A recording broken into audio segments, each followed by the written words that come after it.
Vamos a irnos con otro tema que tiene que ver con una palabra. Una palabra lo califica. Si uno dice superclásico, el futbolero argentino sabe que estamos hablando de un Boca River o de un River Boca. Una palabra acuñada por un querido amigo, Juan José Lujambio, que en su momento le puso esa palabra a lo que antes era el clásico de los clásicos.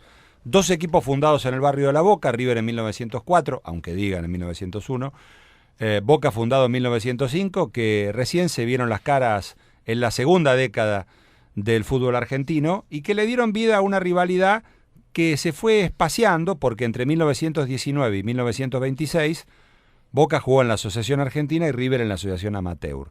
Después, cuando se fusionaron por pedido del presidente de la Nación, Marcelo T. Alvear, en el 27, volvieron a jugar y tuvieron su primer choque profesional en septiembre de 1931. Era al final de la primera rueda del campeonato. Se jugó en la cancha de Boca, que estaba ubicada en el mismo lugar donde está la Bombonera, pero por supuesto con pequeñas tribunas de madera. Tenía capacidad para alrededor de 30.000 personas. Era más pequeña que la cancha de Sportivo Barracas. Después, en el año 40, y ayudado por el gobierno del general Agustín Justo, Boca pudo construir su estadio, lo mismo que fue ayudado River por la dictadura de la década infame, algo que en general los historiadores del fútbol olvidan. Se habla mucho de la cancha de Racing, del ministro Cereijo, y la cancha de Huracán, del coronel Ducó, que era amigo de Perón, pero pocos recuerdan que las canchas de Boca y River fueron solventadas en buena parte por el gobierno militar de aquellos años. Mira vos. Detalle, ¿no? Lo cierto es que aquel partido Boca-River, y esto viene a cuento porque hace un tiempo, no mucho, tuvimos el bochorno de la cancha de Boca con el partido por la Copa Libertadores, que no terminó, se jugaron 45 minutos. Ustedes recuerdan el ataque del gas pimienta, las lesiones en sus caras y en sus ojos que sufrieron 4 futbolistas de River, la Conmebol, en aquel momento todavía insospechada de corrupción, que resolvió darle el partido por perdido a Boca y clasificar a River para la siguiente fase y suspender de una manera muy benévola los partidos de Boca para el próximo año, para que juegue sin público, nada más que eso. Bueno, contemos un poco lo que pasó en ese Boca River. Había locales y visitantes, por supuesto, todavía no existía torneos y competencias, ni siquiera había nacido Enrique Macaya Márquez, ni el propio José Francisco Sanfilippo. Lo cierto es que hubo problemas en las tribunas entre hinchas de los dos equipos. Situémonos en 1931, un campeonato que ganó Boca con una persecución que no alcanzó, por supuesto, de Independiente y de Estudiantes de La Plata. Fueron los dos equipos que estuvieron más cerca de pelearle el título a Boca. River andaba bastante más atrás. Estudiantes tenía aquella famosa delantera de los profesores con Lauri Scopelli, Sosaya, Ferreira y Guaita. Vamos a contar que se jugaba el partido de reserva en la previa. El partido de reserva lo iba ganando Boca 2-1. Se agarraron todos los jugadores a trompadas por una decisión de un árbitro y el partido fue suspendido cuando faltaba media hora para que terminara. Estamos hablando del partido de reserva, la gente estaba llegando al estadio. ¿Qué hizo la dirigencia? No había televisación, faltaban 20 años para el primer partido televisado, que fue en 1951 entre San Lorenzo y River por Canal 7. ¿Qué hizo la dirigencia de Boca y la dirigencia, con el aval de la dirigencia de River? Adelantó el comienzo del partido principal.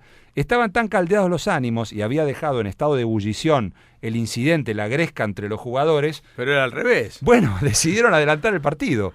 Entonces empezó media hora antes. Por allí algunas crónicas hablan de 50.000 personas.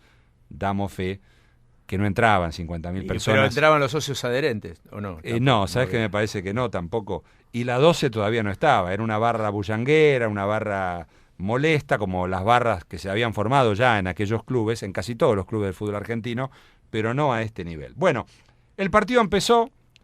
A los 15 minutos Carlos Peuchele, que había sido la joya comprada por River a Sportivo Buenos Aires. Sportivo Buenos Aires, un equipo ya desaparecido que tuvo varias fusiones con otros clubes. En realidad Sportivo Buenos Aires no cobró un peso, porque como pasaron del amateurismo al profesionalismo, los jugadores no eran de los equipos amateurs. Entonces River rápidamente le pagó todo a Carlos Peuchele. Carlos Peuchele le dijo chau, gracias por todo a los muchachos de Sportivo Buenos Aires, que habían elegido el amateurismo para seguir participando, y fue para River. A los 16 minutos, según la crónica de aquel momento, del rechazo del arquero Fossati, que era el arquero de Boca, Bonelli le quitó la pelota a Vargas. Vargas era un delantero de Boca, en mitad de cancha Bonelli era un defensor de River. El defensor adelantóse, decía el diario La Nación, por el medio del field y luego de sortear a 4 adversarios hizo un pase a la derecha, que Marazzi, defensor de Boca, no logró alcanzar. Peuchele, más afortunado, despidió un fortísimo tiro que cristalizó el gol al cumplirse el primer cuarto de hora. A los 15 minutos River se puso en ventaja. Bueno, parece que Boca empezó a dominar el juego, lo peloteó a River y a los 28 minutos del primer tiempo el árbitro Enrique Scola, que no es Ettore Scola, el director italiano de cine, el árbitro cobró penal. El penal generó muchas protestas. El diario La Nación dice que el penal fue cobrado con toda justicia. La misma actitud que habían tenido unos minutos antes, según el diario, esta vez aumentada por la magnitud del castigo, ofreció a los jugadores visitantes de River una nueva oportunidad de demostrar su falta de disciplina. Y con ello del espíritu de que estaban poseídos, de discutir en todos los casos las sanciones del juez. ¿Le suena 1931 discutir todas las sanciones del juez? Bueno, finalmente, acallados los ánimos, pateó Pancho Barallo y el arquero Jorge Iribarren, jugaba Jorge Iribarren de arquero y Juan Carlos Iribarren de número 3, eran los hermanos Iribarren que habían jugado en otros clubes en el amateurismo. Iribarren rechazó la pelota.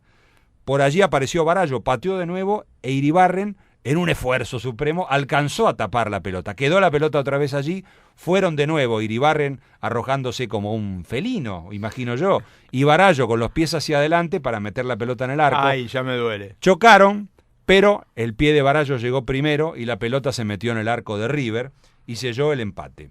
Esta situación provocó el reclamo de los jugadores de la banda roja, dice la crónica. A mí me llama la atención algo, porque en realidad banda roja River en ese partido no tenía. Mejor dicho, no tenía, digo bien, no tenía, porque la empezó a usar la primera fecha de 1932. Jugaba con la camiseta roja, blanca y negra, a rayas finitas. Sí, la que fue suplente de la River que fue suplente durante muchos años. Bueno, los jugadores le reclamaron al árbitro Scola infracción de Pancho Barallo al arquero. Claro, por eso dije el ay, porque ya me venía el golpe, yo lo estaba viendo. Bueno, el asunto es que el árbitro cobró el gol. Se le fueron encima a los jugadores y el árbitro expulsó a 3 jugadores de River. A Belvidares, a Bonelli y al uruguayo Pedro Lago, que fue, para decirlo, el hincha de fútbol me va a entender, era el Bilardo de los años 30. Aquel que ataba la remerita del arquero al gancho del poste para que no pudiera saltar, aquel que al Petizo Lema, el arquero mítico de San Lorenzo, que fue campeón en el año 33, que era muy bajo, en un córner le pisó el pie para que no pudiera saltar, esas cosas. Algún día, ¿sabés qué tendríamos que hacer, Alejandro? Buscar al inventor de todo esto, porque alguna vez tuvo que haber un origen. Un origen, bueno, ¿no? Pedro Lago jugaba en el año 31, capaz que lo trajo de Uruguay, vaya uno a saber. Lo cierto es que el árbitro expulsó a los jugadores de River se negaron a salir de la cancha y el árbitro hizo un gesto muy claro, juntó los 2 brazos, los movió como un aspa y dijo, el partido no se juega más, se fue al vestuario y cuando fueron los periodistas de aquel entonces, libretita en mano o con algo, a preguntarle qué había pasado, dijo, suspendí el partido porque me agredieron a puntapiés y yo no lo puedo tolerar. El partido no continuó nunca, se dio por terminado y unos días más tarde, lo que era la Liga Argentina de Fútbol, lo previo a la AFA que se fundó en 1934, le dio el partido ganado a Boca por 1-0. Fue el primero del profesionalismo este partido y fue durante muchísimo tiempo el único clásico suspendido de la historia, porque no terminó. Este que tuvimos en la Copa Libertadores fue el segundo. El segundo. La verdad es que viendo el origen ya la cosa venía mal parida de entrada y tampoco hay que sorprenderse demasiado de todo lo que vino después y de lo que sigue viniendo. Días después, la revista El Gráfico, que se editaba desde 1919 y que se vendía los viernes, 4 o 5 días después de jugada la fecha, desarrolló un editorial que dice: ¿cuál fue la causa que motivara la anormalidad de la que resultó víctima el público? Es decir, la suspensión del partido, ¿no? He aquí una pregunta cuya respuesta no será dada por todos en la misma forma, ni aún por aquellos que presenciaron el cotejo. Y hasta nos atreveríamos a decir que la mayoría atribuirá la culpabilidad principal al árbitro, que pública y notoriamente es otra víctima de este ambiente que actualmente y desde hace años se desenvuelve en el fútbol. Queda dicho con lo que antecede que a nuestro juicio el culpable casi exclusivo de las anormalidades es el ambiente creado por la falta de tacto y energía de quienes manejan el fútbol. Los desmanes de los hinchas son amparados por los dirigentes. Por las dudas, repito que esto ocurrió en septiembre de 1931, revista El Gráfico.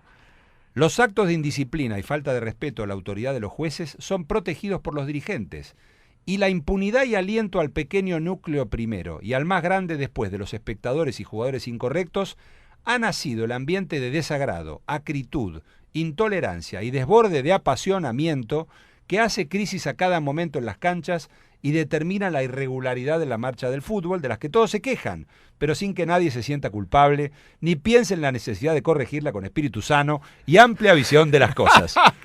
1931, revista El Gráfico. ¿Ves lo que te digo? No es que la locura entró en el fútbol nació metido adentro de la locura. La locura nació con la República Argentina.